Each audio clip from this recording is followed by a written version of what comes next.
October 1993, London, the Groucho Club in Soho, one of those exclusive members-only venues where the music industry gathered after hours. The kind of place where record executives, journalists, and artists would collide in dimly lit corners, making deals and breaking hearts with equal frequency. The club was hosting a private showcase for emerging British talent.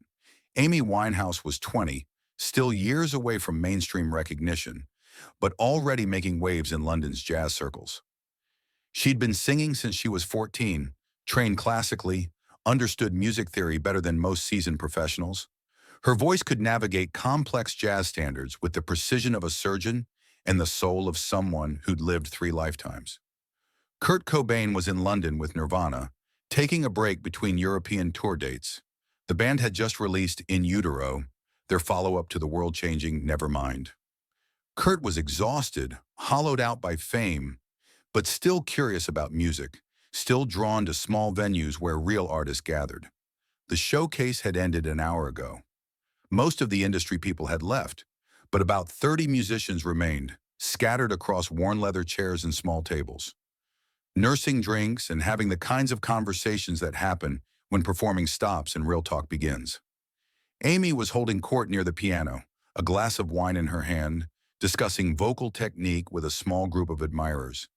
She'd just performed 3 songs, showcasing a voice that seemed to channel Billie Holiday, Sarah Vaughan, and something entirely her own. The performance had been flawless, technically stunning, emotionally rich. The problem with most rock singers, Amy was saying, her North London accent cutting through the ambient noise, is they think volume equals emotion. They think if you scream loud enough, people will believe you're feeling something. A few people nodded. Someone mentioned how impressed they were with her control, her range, her understanding of dynamics. Real singing requires technique, Amy continued, taking a sip of wine. Breath control, pitch accuracy, understanding how to use your instrument properly. Anyone can grab a microphone and shout, but that's not singing, that's just noise. Kurt was sitting alone in a corner booth, nearly invisible in the dim light. He'd been there for the showcase, watched Amy perform, recognized her talent immediately, but he wasn't part of any conversation, wasn't networking or making industry connections. He was just listening, observing, the way he always did in social situations. Someone in Amy's group mentioned American grunge, how it was influencing British bands. Amy's expression shifted slightly, a hint of disdain crossing her features. "Don't get me started on grunge," she said, her voice carrying across the room. "It's the musical equivalent of giving up. No melody, no technique, just angst and distortion. Take that Kurt Cobain everyone's obsessing over. The man can barely hold a tune, but because he looks tortured and plays loud, suddenly he's a genius." The conversation paused. A few people glanced around the room, suddenly aware that they were in a public space, that their words might reach unintended ears. Kurt didn't move from his corner booth. His expression didn't change. He just sat there, nursing a beer, letting Amy's words settle in the air like smoke. "I mean, listen to Smells Like Teen Spirit," Amy continued, emboldened by wine and the attention of her audience. "It's the same 4 chords repeated for 4 minutes. A child could play it. Where's the complexity? Where's the vocal sophistication? It's primitive music for people who don't understand real artistry." One of the men in her group shifted uncomfortably. "Amy, maybe what?" She cut him off.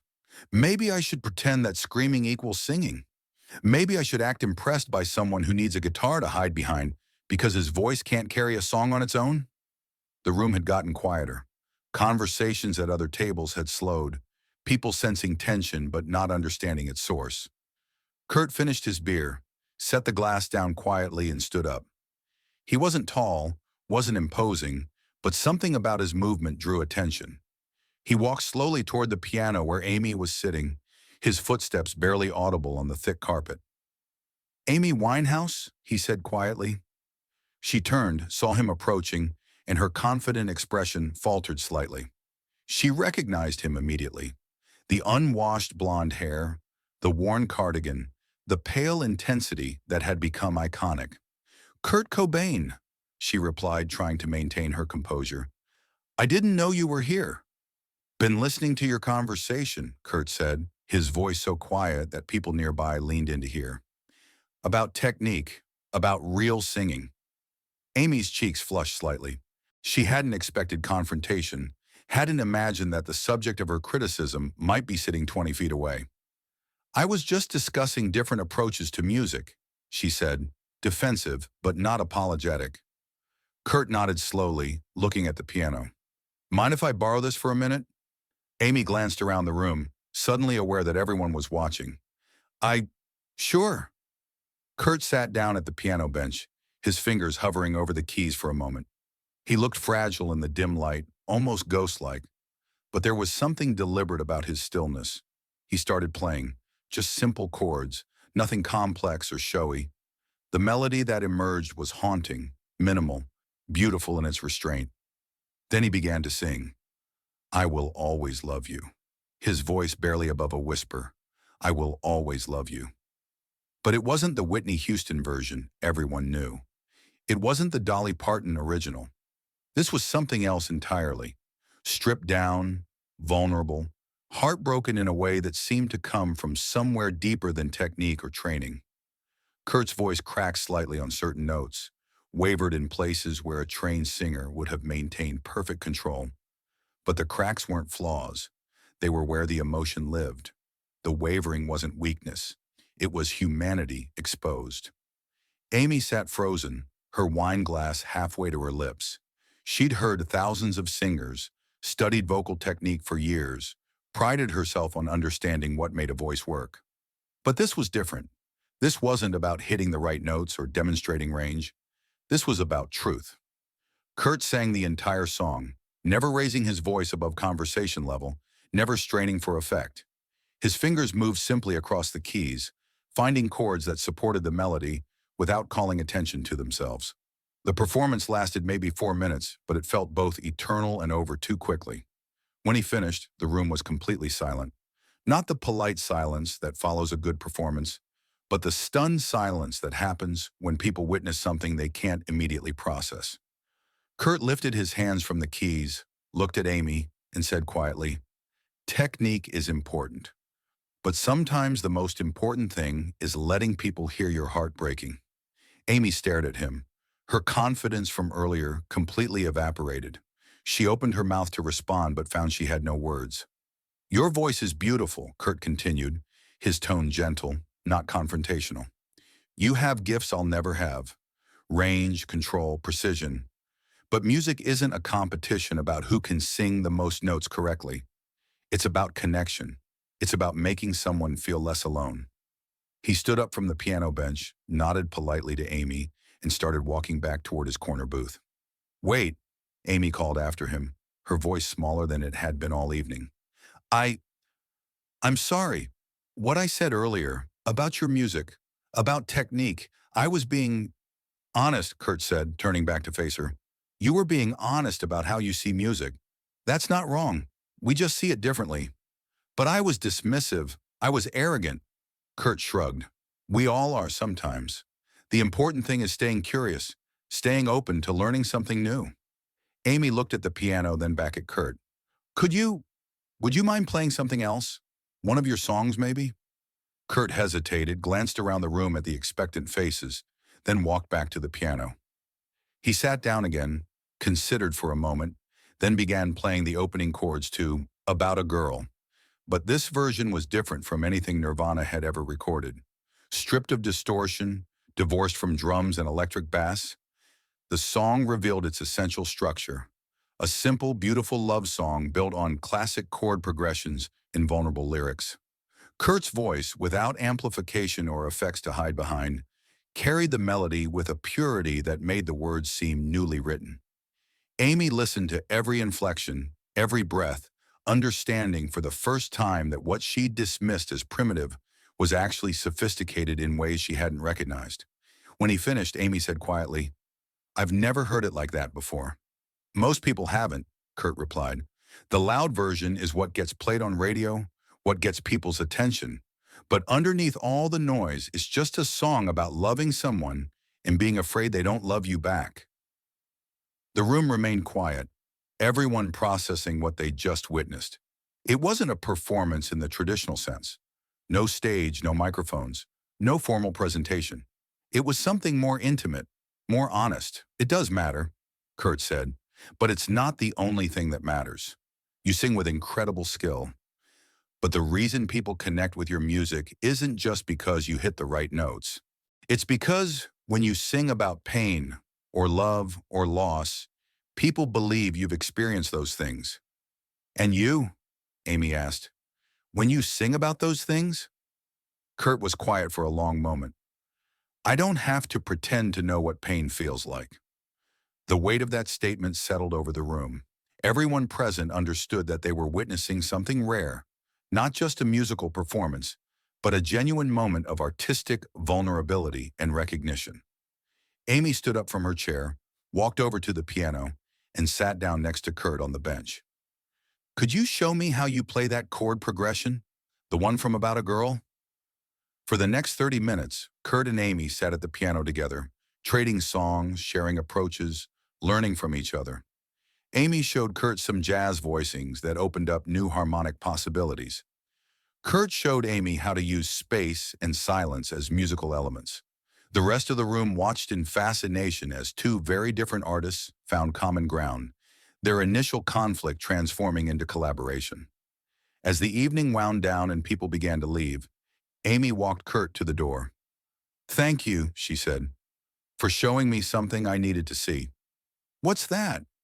"That being technically perfect isn't the same as being human. That sometimes the most powerful thing you can do is let people hear your imperfections?" Kurt nodded. "Your voice is incredible, Amy. Don't lose the technique. That's your strength. But don't let it become a wall between you and the people listening." Years later, after both artists had died too young, people who were at the Groucho Club that night would tell the story of the evening Amy Winehouse learned about the difference between technique and truth. How Kurt Cobain's whispered performance of a love song had more impact than the most virtuosic vocal display. Amy never publicly discussed that night, but those close to her said it changed something in her approach to music. Her later recordings showed a willingness to embrace vulnerability, to let her voice crack when emotion demanded it, to understand that perfection and power weren't always the same thing. In her private journals, found after her death, Amy wrote about that evening. "Met Kurt Cobain tonight. Spent years thinking I understood what made a voice work. Turns out I was only half right. Technique gets you to the starting line. Truth is what wins the race." The story became legend among London musicians, passed down as a reminder that artistry isn't about proving superiority, but about finding connection. That sometimes the most important lesson comes not from a teacher, but from someone brave enough to be completely, imperfectly human in front of strangers. The ripple effects of that night extended far beyond the two artists involved. Word spread through London's tight-knit music community about what had happened at the Groucho Club. Other musicians began talking about the difference between technical perfection and emotional authenticity, questioning their own approaches to performance and songwriting. A young producer who was there that night, Marcus Russell, later said, "Watching Kurt strip away everything we thought we knew about powerful vocals, it changed how I approach recording sessions. I stopped obsessing over pitch correction and perfect takes. Sometimes the magic is in the imperfection." The piano at the Groucho Club became something of a shrine for visiting musicians. People would sit at the same bench where Kurt and Amy had their conversation, trying to capture some of that vulnerable honesty in their own performances. Amy's bandmates noticed changes in her approach almost immediately. During rehearsals the following week, she would stop mid-song and ask, "Does this feel honest, or am I just showing off?" Her guitarist said she started leaving space for imperfection, allowing her voice to crack when the emotion called for it. She'd always been technically flawless, he remembered, but after that night, she became human. Her voice carried weight it hadn't before, like she'd given herself permission to be fragile in public. Kurt returned to his hotel room and wrote in his journal that night, "Met a jazz singer who challenged everything I thought about vocal technique. Made me realize that maybe the reason people connect with our music isn't despite the rough edges, but because of them. Amy has gifts I'll never have, but tonight I saw her understand that gifts are just tools. What matters is what you build with them. The next day, Kurt called his bandmates Dave Grohl and Chris Novoselic to record some acoustic versions of their songs. "To remember why we started making music in the first place," he told them. That impromptu session, recorded on a 4-track in his hotel room, would later be considered some of Nirvana's most powerful work. Dave Grohl, reflecting years later, said, "Kurt came back from that club different somehow. Not changed, but clarified. Like he'd remembered something important about himself." The acoustic versions we recorded that day were some of the most honest music we ever made.